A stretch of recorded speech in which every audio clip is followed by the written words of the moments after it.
South Africa 20వ G20 దేశాల అధినేతల సదస్సులో పాల్గొనేందుకు ప్రధాని మోడీ దక్షిణాఫ్రికాకు బయలుదేరారు. జోహానెస్బర్గ్ లో G20 సదస్సు జరగనుంది. వరుసగా 4వసారి ఆర్థికంగా వెనుకబడిన దేశంలో జరుగుతున్నటువంటి G20 శిఖరాగ్ర సమావేశం ఇది. ఇక సదస్సులోని 3 సెషన్లలో మోడీ ప్రసంగిస్తారు. సమగ్ర స్థిరమైన ఆర్థిక వృద్ధి, వాణిజ్యం, వాతావరణ మార్పులు, ఆహార వ్యవస్థలు, ఇక అరుదైన ఖనిజాలు, కృత్రిమ మేధస్సు మొదలైన అంశాలపై ప్రధాని మోడీ మాట్లాడబోతున్నారు.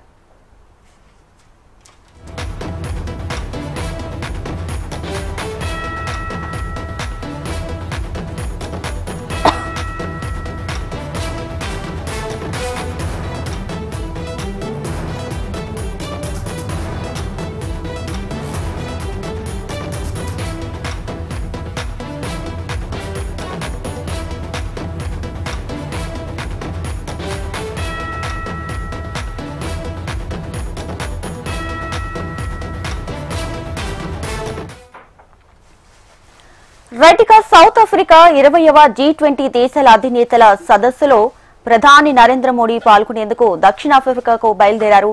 దీనికి సంబంధించి పూర్తి సమాచారాన్ని మా ప్రతినిధి ఆర్కే అందిస్తారు. ఆర్కే, ఇక ప్రధానమంత్రి నరేంద్ర మోడీ G20 సమావేశంలో పాల్గొనేందుకు ఆయన సౌత్ ఆఫ్రికా బయలుదేరారు.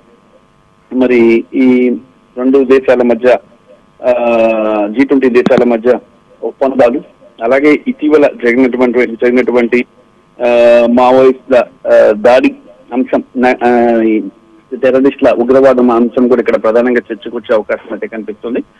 ఎందుకంటే గతంలో చూసుకున్నట్టుగా అయితే మాత్రం ఆపరేషన్ సింధూర్ ని ఆపరేట్ చేయడం ద్వారా తీవ్రవాదులకి గట్టి గుణపాఠం చెప్తారు. అయినప్పటికీ కూడా తీవ్రవాదులు, ముఖ్యంగా పాకిస్తాన్ ప్రేరేపిత ఉగ్రవాదం అనే అంశం ఇక్కడ ప్రధానంగా రాబోతుంది. మరి ఈ నెల 22, 23 తేదీల్లో దక్షిణాఫ్రికా వేదికగా G20 సదస్సు జరగబోతుంది. ఈ సదస్సులో ప్రధాని పాల్గొంటారు. దక్షిణాఫ్రికాలోని జోహన్బర్గ్స్ లో ఈ సమావేశం జరగబోతుంది. వరుసగా 4వసారి ఆర్థికంగా వెనుకబడిన ఒక దేశంలో జరుగుతున్న G20 శిఖరాగ్ర సమావేశం ఇది. సదస్సులోని 3 సెషన్లలో ప్రధాని నరేంద్ర మోడీ ప్రసంగిస్తారు. సమగ్ర స్థిరమైన ఆర్థిక అభివృద్ధి, వాణిజ్యము, వాతావరణ మార్పులు, ఆహార వ్యవస్థలు, అరుదైన ఖనిజాలు, కృత్రిమ మేధస్సు మొదలైన అంశాలపై మాట్లాడతారని విదేశాంగ శాఖ పేర్కొంది. వివిధ దేశాధినేతలతో భేటీ అయ్యే అవకాశం కూడా అయితే ఉంది. ఇక్కడ తీవ్రవాదం అనే అంశాన్ని ప్రపంచ వేదికపై అందరికీ కూడా తెలియజేసే, ప్రపంచవ్యాప్తంగా పాకిస్తాన్ యొక్క వైఖరి తెలియజేసే అవకాశం కూడా కనిపిస్తుంది. అయితే అమెరికా అధ్యక్షుడు డొనాల్డ్ ట్రంప్ ఈ G20 సదస్సుకు అమెరికా నుంచి ఎవరు హాజరు కావట్లేదని ఇటీవల ప్రకటన చేశారు. మరి దక్షిణాఫ్రికాలో మైనారిటీలైన శ్వేత జాతి రైతుల పట్ల చూపిస్తున్న వివక్షతపై ఆయన తీవ్ర అభ్యంతరం వ్యక్తం చేశారు. దక్షిణాఫ్రికాలో శ్వేత జాతి రైతుల హింస, భూస్వాధీనం జరుగుతుందంటూ తీవ్రమైన ఆరోపణలు చేశారు. ఇలాంటి మానవ హక్కుల ఉల్లంఘన జరుగుతున్నంత వరకు ఏ అమెరికా ప్రభుత్వం అధికారి కూడా G20కి హాజరు కారని చెప్పి తన అఫీషియల్ సోషల్ మీడియా ట్రూత్ లో పోస్ట్ పెట్టారు. అదే సమయంలో ట్రంప్ G20 సమ్మిట్ ను అమెరికాలో మియామిలో నిర్వహిస్తానని కూడా ప్రకటించారు. అంతేకాక అంతకుముందు మియామిలో చేసిన ఒక ప్రసంగంలో దక్షిణాఫ్రికాను G20 గ్రూప్ నుంచి తొలగించాలని కూడా ట్రంప్ డిమాండ్ చేశారు.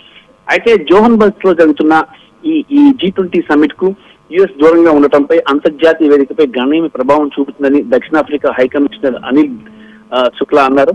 తమ దేశం ఆతిథ్యం ఇవ్వబోతున్న ఈ కీలక సమావేశానికి అమెరికా రావడం లేదన్న విషయంపై స్పందించిన ఆయన 2008 ఆర్థిక సంక్షోభంలో కూడా G20 ఏర్పాటులో అమెరికా కీలక పాత్ర పోషించిందని గుర్తు చేశారు.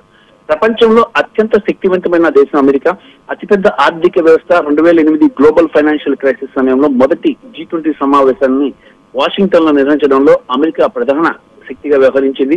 మరి ఉత్తర దక్షిణ దేశాల నాయకులను ఒకే వేదికపై తీసుకురావడంలో ఆ దేశం కీలక పాత్ర పోషించింది. ఇప్పుడు ఆ దేశం చివరకు సమ్మిట్ కి దూరంగా ఉండటం దురదృష్టకరమని అనిల్ శుక్లా పేర్కొన్నారు. అయితే అమెరికా లేకున్నా మిగతా G20 దేశాలు దక్షిణాఫ్రికా ప్రాధాన్యతని బలంగా మద్దతిస్తున్నాయని చెప్పేసి ఆయన స్పష్టం చేశారు.